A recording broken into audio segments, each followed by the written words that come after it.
Okay, this video, I apologize, is on direct and indirect proof.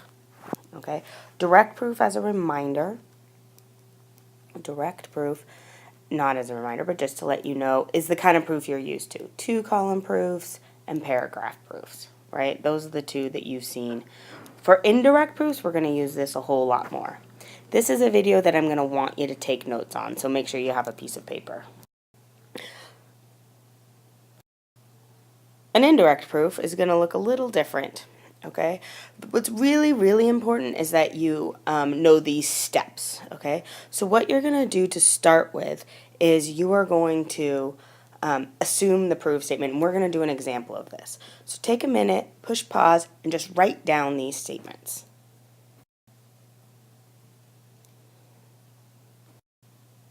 Okay, you've just written down your statement, so now what we're going to do is do our indirect proof. So we're going to start, we're going to do this in paragraph form. So we're going to say, assume, okay, and we're going to negate this statement.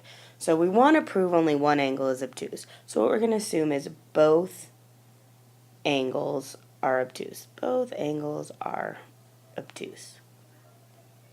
Okay. Now we're going to use direct reasoning, so a direct proof, so you can think about ones we've done before, to contradict one of these. We're going to contradict a statement. We're either going to contradict this assumption, or we're going to contradict the given, okay, or some other known fact in geometry. This seems confusing, but it's not so bad. So if both angles are obtuse, then both angles are greater than 90, because that's what it means to be obtuse, greater than 90. Thus, I love indirect proofs because you get to use words like a thus. Anyway, thus, this sum is greater than 180. The sum is greater than 180 degrees. Okay? Therefore, the angles are not supplementary. Are not supplementary. Okay? Right? That contradicts the statement that we said, hey, they are supplementary. So this contradicts the given. I'm going to do some abbreviating. This contradicts the given. So, only one angle is obtuse. Okay, and so that's what an indirect proof looks like. We're going to practice these a lot more in class, but I just wanted you to have some experience. Okay, we're now going to move on to a couple other things I want you to know in class tomorrow. One, we're going to talk about a triangle inequalities. So in this triangle, AB is less than BC.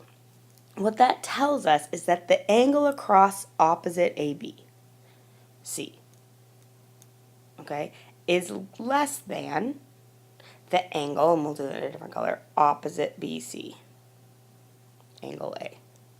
Okay, so for example, okay, if I knew whatever that this was 10 and this was 15, we call these D, E, and F, then I know angle E is greater than angle F, right, across. Okay, the converse of this statement is also true. So if I get rid of these and I say, hey, if I say E, F, G, if I know this, if this is now given, then that means GF is greater than EG.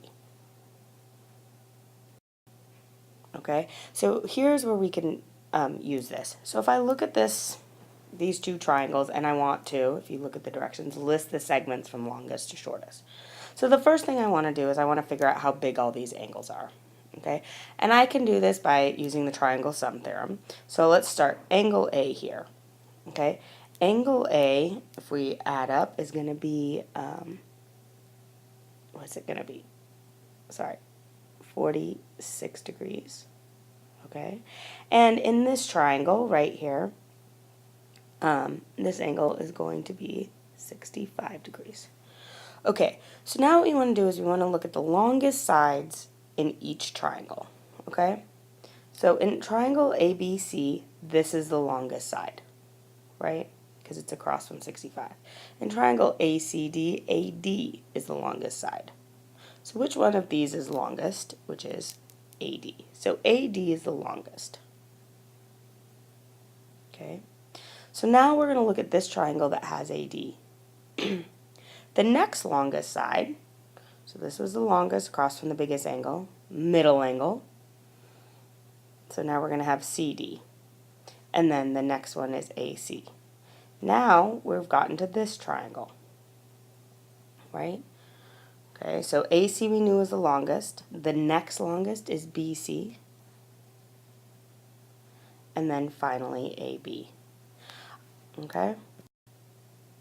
Okay, last but not least, we're going to look at the triangle inequality theorem. So if I have a triangle, and we'll call it GFS because it's nice.